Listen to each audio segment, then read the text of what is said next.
now. Well, hello YouTube and social media. You're watching the Work Studies and Observations group, and I'm Ron Welch. Let's talk about work. When I was in the Air Force, right after high school, I joined the Air Force. It was one of the things you had to do back during my day. Joined the Air Force, and I had been in the Air Force about 6 months, I guess. I had gone through basic and gone through technical school, and I had been assigned to my first active duty station, which was a big Air Force base, a lot of aircraft maintenance going on and stuff like that, big base. I had been at this base, been on my first active duty station for about, about probably 2 months. And let me say this, in those days when you're a young guy and you're just into the military and you have no experience, every day is a day of learning and a day of discovery. And so one day, got up and went to work and was met with this, we'll call it a flurry of activity. It's a flurry of activity. And I mean, we had people running around with their head on fire. And so wondered what the heck is going on. Of course, we were just, me and 14, 15 other guys, we were all in the same position. We were just brand new, and they didn't have time to tell us what was going on. Now, eventually we got involved, but initially we didn't know what was going on. But we kept hearing something about the IG is coming, the IG is coming, and we didn't know what the heck the IG was. I mean, I still had one foot firmly planted in civilian life and was putting the other, still planting the other foot in this military thing. And here's this thing about this IG. And what struck us all was all these lifers, all these career people were running around with their hair on fire and acting like something big was going to happen. Well, as time went on, we all found out what the IG was. It was a big inspection. And everybody was getting ready for the inspection. Of course, we ended up getting our part. We were out cutting grass and painting walls and cleaning. Everything had to be cleaned and stuff like this. But I share this story with you because I want to point out one incident in this bigger story here.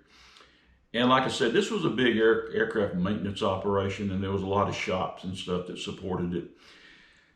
And one of the shops, it wasn't the shop that I worked in, but it was a shop adjacent to where I worked. And in that shop, everybody was almost in a panic because this IG was coming to do this inspection. But in this particular shop, the senior NCO, the senior non-commissioned officer in charge, who was like an E8 or an E9, he made the decision that he was going to chrome plate all the trash cans in his organization. Now think about it.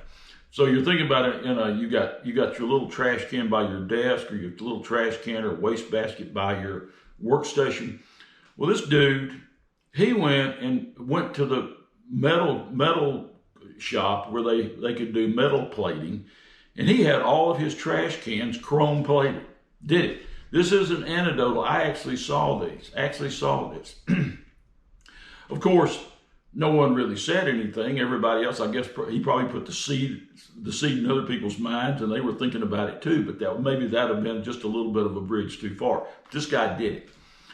Anyways, the IG comes, and of course, the IG was really a whole group of people, and they were there for 2 or 3 days, maybe a week. I don't know. I mean, honestly, I don't think I ever saw them. I kept hearing about they were coming, they were going to be there in the next 15 minutes. But I really, honestly, I never saw anything. I think they were sitting at the club drinking beer. But anyways, the IG came and went, and everything was fine, and everybody passed, and yada, yada, yada.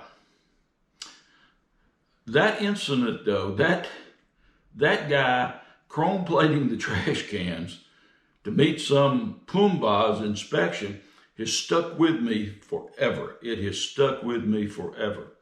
And the way it has stuck with me is because once I left the Air Force and went back into corporate life and was working as an industrial and systems engineer, and I got up into management myself, we would go into organizations with the idea we were going to inspect them.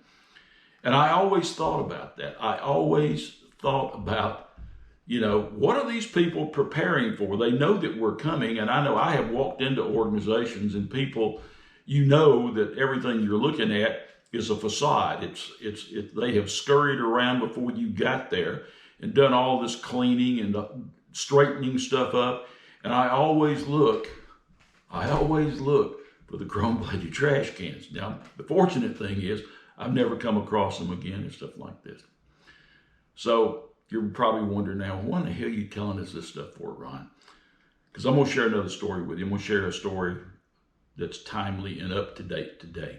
Okay, so just get you a cup of coffee or something and hang on here. Let's talk about this story. All right, so got a friend, got a good friend, and they work for Acme Stores. Acme Stores. Now remember, in my videos, I never mention the real name of any business or organization. I always use the term Acme. So this good friend, they work for Acme Stores. So they were telling me the other day that the store he works at, they are putting in 60, 70 hours a week. All the management people's in there, the supervisors and everything, and they're getting ready for what? They're getting ready for the big inspection. The CEO of Acme Stores, along with a dozen or so, I've heard, he told me there's been numbers tossed around, but anywhere from 15, could be as many as 19 people are coming along with the CEO to inspect the store. Now, obviously, they're going to inspect other stores in his area. This store, they've got stores across the region, but they're coming to inspect his store. In fact, they're coming to inspect his store, I think, this week. But what he was telling me was that they've put all this time and effort and money into getting ready for the inspection, for the CEO to come for the inspection. Now, a bunch of you are sitting out there saying, well, Ron, there's nothing, we do that all the time. We've done that all the time. And I know I got some folks in the military saying, you're insulting us because we are the IG. I'm sorry if I insulted you or offended you, but it's just the way it is. But getting back to this story, getting back to my friend's story about that the CEO and his team of minions are coming to inspect the store. What makes this poignant is this. This store, this business, Acme Stores, they're like everybody else. They're struggling to maintain the business. What do I mean by that? Well, in this environment that we're in, this pandemic thing, and then all of the consequences that have come from this pandemic, such as people not wanting to work, also people not wanting to get out and shop, people shopping more online. It's all of that stuff has had an impact on Acme Stores. So the way it's played out is they've not had the money to hire people to like run registers or to put up stock and stuff like this. They've really cut back and tightened their belt. And they've made it hard on all the other employees. And they've cut back on hours and a lot of other things. They've done the thing. You understand what I'm talking about. Everybody that's out there in business, you've gone through this belt tightening thing. But here is a company that's gone through severe belt tightening, and I'm not going to get into the specifics, but they've gone through critical, severe belt tightenings over the last probably 12 months, and particularly this year, particularly the last 10 months. But here the CEO is going to come around and do an inspecting, and suddenly they have all the money in the world to pay for overtime and everything else so that they can, and I'm going to say this euphemistically again, I'm going to use a euphemism. And the euphemism I'm going to use, they're spending all this time and effort and money to chrome plate the trash cans for the CEO. And folks, that just strikes me as kind of like misplaced values, and here it is. In this environment, if you're in business out here, and particularly if you are in a retail environment, every penny that you spend needs to be spent on volume growth and economic profitability. What does that mean? What is volume growth? Well, it's very simple. Volume growth is selling more stuff to more people.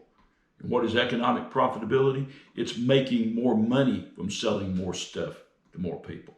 So every penny spent should be going toward reaching those two goals right there. Those are the two top goals. You can do anything else you want to do. You can go and boil the ocean and lasso the sky. But if you're in business out here, the first thing you've got to do is to sell stuff and make money from selling stuff. So here, my friend, he works for this Acme Stores. They're spending money to clean the stores and to shine it, to euphemistically, to chrome plate the trash cans for the CEO and a team of minions who are going to come through and look around and walk out the door, and it'll be just like what I saw when I was back in the Air Force a long time ago when the IG came. Nothing will come of it, unless the store, of course, is totally upside down or something like this. Folks, this is a problem, in my opinion. My channel here, this blog, is about work. It's about studying and observing work. And when I observe things like this, it strikes me as we have a leadership issue here.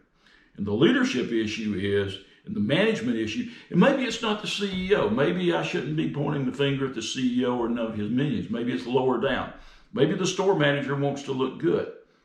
Maybe the store manager's manager wants to look good. Maybe the store manager's manager wants to look good for the CEO. But regardless of what they want, the goal is really in this business is to serve the customer, isn't it? It is. And what my friend has told me is, because they've had to cut back on labor costs, and that's what it is cutting back on labor costs, they can't hire people and bring enough people in to serve the customer. The customer goes without service. The customer has gone without service, he tells me. So how does that add up in this environment? How do you let the customer go without service while you spend all the money getting ready, again, euphemistically, chrome plating your trash can so that the CEO thinks highly of you? I'll let you think about that. I'm not going to offer up any more of my opinions. I've kind of stepped into that more than I wanted to anyways, but I'm going to leave it with you to let you think about it. And if you want to, of course, if you want to send me an email or comment on this video, you can certainly do that. But I'll leave that with you today. All right, so that's all I have to say in this video. So I'll see you in the next video. If you have the courage enough to come back to this channel and listen to what I'm having to say, I'll see you in the next video. Take care.